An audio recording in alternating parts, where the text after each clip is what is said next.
அனைவருக்கும் வணக்கம். இப்ப ட்ரிக்னாமெட்ரி முக்கோணவியல்ல வந்துட்டு எடுத்துக்காட்டு 6.5 இது ஒரு 2 மதிப்பெண் வினா. ரொம்ப முக்கியமான ஒரு வினா. அடிக்கடி எல்லா தேர்வுகள்லையும் கேட்குறாங்க. ஸோ நம்ம அதுதான் பார்க்க போகிறோம். இது பார்க்குறதுக்கு முன்னாடி நம்ம ஸ்கூலில் உங்களுக்கு கிளாஸ்லலாம் டீச்சர் சொல்லி கொடுத்துருப்பாங்க. அதை மறுபடியும் ஒரு டைம் நம்ம பார்த்துருவோம். என்ன கொடுத்துருக்காங்க? Sine theta. சைன் டீட்டாவோட வந்து சைன் டீட்டா எதோட தலைகீழ்னு பார்த்தீங்கன்னா இந்த கொசிக்கன். அதாவது இது வந்து 3 பார்ட்டாக பிரிச்சிடலாம். 3 பார்ட்டாக பிரிச்சிடுறோம். ஸோ இது வந்து ஃபஸ்ட்டு, இது ஃபஸ்ட்டு, இது செகண்டு, இது செகண்ட், இது தேர்டு, இது தேர்டு. ஓகேவா? 3 பார்ட்டாக பிரிச்சிருக்கோம் பாருங்க. ஓகே. இப்போ சைன் டீட்டானா சைன் டீட்டு ஃபஸ்ட்டு என்னங்க இருக்குது? சைன் டீட்டான் இருக்குது. இங்கே ஃபஸ்ட்டு என்ன இருக்குது? கொசிகன் டீட்டா. அப்போ சைனோட தலைகீழ் வந்து கொசிக்கன். புரியுதுங்களா? கொசிக்கனோட தலைகீழ் சைன். அதுதான் வந்துட்டு 1 1. இப்போ காசோட தலைகீழ் எதுன்னு பார்த்தீங்கன்னா சீக்கன். 2 2. காசோட தலைகீழ் வந்து சீக்கன் டீட்டா. அதுக்கப்புறம் டேன் 3 3.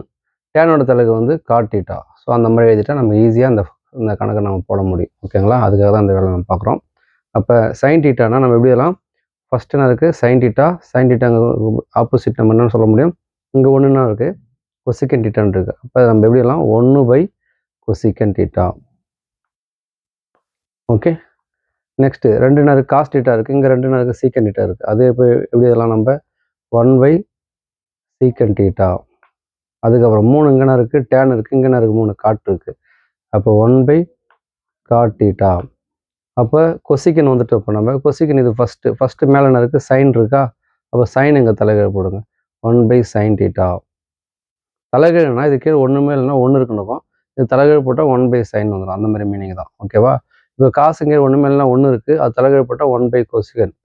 சரிங்க, காசு இது கொசிகன்னா என்ன இருக்குது? கொசிகன் கீழே ஒன்றுமே இல்லைன்னா 1 இருக்குது, அது தலைகீழ் போட்டால் 1 கொசிகன். அந்த மீனிங்கில் தான் நம்ம போட்டுட்ருக்கோம். ஓகே, இங்கே வாங்க நெக்ஸ்ட் பாருங்கள். இங்கே இருக்குது 2 இருக்கா? 2க்கு மேலே காசு இருக்குது. இங்கன்னா சீக்கனுக்கு அப்படின்னா வரும் 1 காஸ்.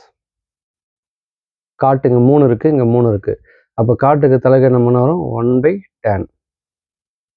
இது நம்ம தெரிஞ்சிருக்கணும். தெரிஞ்சிருந்தால் நம்ம இது சம்மந்தப்பட்டு வரக்கூடிய எல்லா கணக்குமே அழகாக நம்ம ஈஸியாக போடலாம். நம்ம ஈஸியாக ஞாபகம் வச்சுக்கிறது.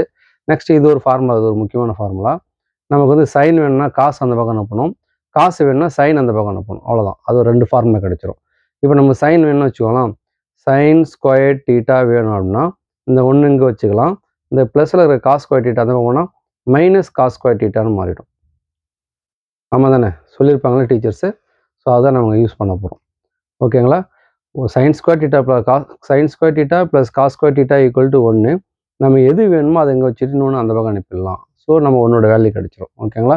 இதெல்லாம் நம்ம இங்கே அப்ளை பண்ண போகிறோம். ஓகே. இது நம்ம லெஃப்ட் ஹேண்ட் சைடு எடுத்துக்கலாம். இது வந்து லெஃப்ட் ஹேண்ட் சைடு, இது வந்து right hand side. Left hand side நம்ம ஃபஸ்ட் செய்யலாம். லெஃப்ட் ஹேண்ட் சைடு என்ன கொடுத்துருக்காங்க? √1 cos theta by 1 cos theta அப்படின்னு கொடுத்துருக்காங்க. ஸோ கீழே வந்து நம்ம பகுதி தான் பார்க்கணும். ஓகே, பகுதினா நம்ம ஏன் இது பகுதி, இது வந்துட்டு தொகுதின்னு சொல்லுவோம். பகுதின்றதுக்கு நம்ம வந்து அடையாளம் சொல்லியிருக்கோம். சின்ன வகுப்பில் நீங்கள் படிச்சிருப்பீங்க. பாதம் எங்கே இருக்குது? காலில் கீழே இருக்குது. அப்போ கீழே இருக்கிறது பகுதி. தொகுதி அப்படின்னா தொப்பி எங்கே போடும்? தலையில். அப்போ மேலே இருக்கிறது வந்து தொகுதி, இது வந்து பகுதி. இப்போ பகுதி மட்டும்தான் நம்ம பார்க்கணும். பகுதியில் என்ன இருக்குது? நமக்கு என்ன இருக்குது? மைனஸ் இருக்குது. இதுக்கு ஆப்போசிட் சிம்பிள் எடுத்து மேலேங்களையும் நம்ம பெருக்கணும். இங்கே என்ன இருக்கோ அதே தான் எடுத்து எழுதணும். இங்கே என்ன இருக்குது? 1 காஸ் டீட்டா இருக்குது. அந்த 1 இன்ட்டு போட்டுக்கலாம். 1 இங்கே ஆப்போசிட் சிம்பிளாக இருக்குது மைனஸ்னால் அதுக்கு நம்ம என்ன பண்ணணும்? ப்ளஸ் போடணும். Cos theta. ஓகேவா? பை அதே அது மேலே என்ன எழுதணுமோ அதுதான் கீழே எழுதுகிறோம். 1 காஸ் டீட்டா. இது 9th இந்த மாதிரி சம்ஸ் நிறையா நீங்கள் போட்டிருப்பீங்க. ஸோ அதை நம்ம ஃபாலோ பண்ண போகிறோம். நெக்ஸ்ட் என்ன செய்யலாம் பாருங்கள். √1 cos theta into 1 cos theta. அதாவது நம்ம எப்படி எழுதுவோம்னா எக்ஸ் இன்ட்டு எக்ஸ் எப்படி எழுதுவோம்? எக்ஸ் ஸ்கொயர்னு எழுதுவோமா? அதேமாதிரி தான் 1 காஸ் டீட்டா 1 காஸ் டீட்டானா 1 cos whole squared. 1 cos theta whole squared by இங்கே வந்து இது பார்த்தீங்கன்னா 1 காஸ் டீட்டா 1 காஸ் டீட்டா. இது ஒரு formula method. a + b into a - b equal to a square - b squared அந்த மாதிரி வரும். இங்கே வந்து பார்த்தீங்கன்னா நமக்கு இது வந்து a - b into a + b. இதுக்கு ஃபார்முலா பார்த்தீங்கன்னா equal to a square - b square. அப்போ இந்த இடத்துல நம்ம வேல்யூ பண்ணணும். ஏ இருக்க இடத்துல என்ன இருக்கு பாருங்க, 1 இருக்குது. அப்போ இங்கே என்ன பண்ணணும், 1 ஸ்கொயர் மைனஸ் இங்கே என்ன பண்ணணும், பி இருக்க இடத்துல காசு இருக்குது. அப்போ காசு ஸ்கொயர் அப்படின்னு நம்ம போட போகிறோம். போடலாங்களா? சொல்லுங்க பாப்பா, என்ன வரும் பாருங்க. அதாவது இங்கே ஏ ஸ்கொயர் இருக்குது. அப்போ இங்கே 1 ஸ்கொயர். 1 ஸ்கொயர் மதிப்பு 1 தான். மைனஸ் இங்கே பி ஸ்கொயர் இருக்குது. பி இருக்க இடத்துல என்ன இருக்குது, காசு இருக்குது. அப்போ cos square theta. Cos square theta. ஓகேவா? புரிஞ்சிருச்சா? நெக்ஸ்ட் என்ன செய்ய போகிறோம் பாருங்க. அவ்வளோதான், கிட்டத்தட்ட நம்ம சம் முடிக்க போகிறோம். கவனிங்க. இப்போ ரூட் ஆஃப் மறுபடியும் போடுறோம். 1 + காஸ் டீட்டா போட்டாச்சு. காஸ் டீட்டா ஹோல் ஸ்கொயர் போட்டாச்சு. பை இங்கே நம்ம என்ன இருக்கும் பாருங்க, இந்த இடம் பாருங்க, சைன் ஸ்கொயர் டீட்டானா அது நம்ம என்னது 1 - cos square theta. 1 - cos square theta என்ன இருக்குதோ அதுக்கு பதிலாக நம்ம சைன் ஸ்கொயர் டீட்டா போட்டுக்கலாம். 1 - காஸ் ஸ்கொயர் டீட்டானா அதுக்கு பதிலாக என்ன பண்ணலாம், சைன் ஸ்கொயர் டீட்டா அப்படின்னு நம்ம போட்டுக்கலாம். ஓகேவா? அப்போ இங்கே என்ன பண்ணுறோம், நம்ம sine square theta. Okay, 1 - cos square டீட்டானா சைன் ஸ்கொயர் டீட்டா. இப்போ என்ன செய்ய போகிறோம் அப்படின்னு பார்த்தீங்கன்னா 1 + cos theta by sine theta. இது ஒரு ஸ்கொயர், இது ஒரு ஸ்கொயர் இருக்குது. அதெல்லாம் மொத்தமாக ஒரே ஸ்கொயராக போடலாம், ஹோல் ஸ்கொயர்.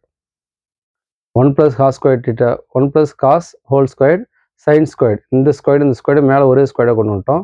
ஸோ இந்த ஸ்கொயரையும் இந்த ரூட்டையும் கட் பண்ணிடுறோம். மீதி நமக்கு என்ன இருக்கு பாருங்க, 1 + cos theta by sine theta. Okay, இது மேலே எத்தனை பார்ட் இருக்குது, 2 பார்ட் இருக்குது. ஸோ சைன் வந்து பார்த்தீங்கன்னா இந்த 1க்கும் சொந்தம், இந்த காசுக்கும் சொந்தம். அப்போ இது எப்படி பிரித்து எழுதலாம் பாருங்க. 1/sin டீட்டான்னு எழுதலாமா? 1/sin theta plus cos theta by sine theta. Cos theta by sine theta. அப்போ 1/sin டீட்டானா 1/sin டீட்டாவுக்கு என்ன மதிப்பு இருக்கு பாருங்க, 1/sin டீட்டா இருக்கா? 1/sin டீட்டாவுக்கு என்ன மதிப்பு, கொசிகன் டீட்டா. அதான் நம்ம எழுத போகிறோம். Cosecant theta plus cos by சைன்னா காட் டீட்டான்னு வரும். ஓகேவா? அதாவது டேன் டீட்டா அப்படின்னு பார்த்தீங்கன்னா sine theta by cos theta. அதே மாதிரி வந்து காட் டீட்டான்னு வந்து பார்த்தீங்கன்னா காட்டு வந்து டேனோட தலைகீழ். அப்போ இது தலைகீழ் என்னென்ன வரும், cos theta by sine theta. அப்போ காட்டு இருக்கிற இடத்துல என்ன போடலாம், காஸ் பை சைன்னு போடலாம். காஸ் பை சைன் இடத்துல காட்டுன்னு போடலாம். இங்கே நமக்கு என்ன இருக்குது, காஸ் பை சைன் இருக்குது. அதனால் என்ன பண்ணலாம், நம்ம காட் டீட்டா. ஸோ நமக்கு ரைட் ஹேண்ட் சைடு வந்துச்சு வரும், கொசிகன் theta plus God theta. கொசிகன் theta plus God theta. So right hand side நமக்கு வந்துருச்சு. Left hand side equal to right hand side நமக்கு ஈக்குவல் பண்ணிட்டோம். அவ்வளோதான், ரொம்ப ஈஸியான சம் தான் அது. ஒரு 2 மார்க் கொஸ்டின் அடிக்கடி பரீட்சையில் கேட்பாங்க. ஸோ கவனமாக செய்யுங்க. ஓகே, ஆமாம். Okay, thank you.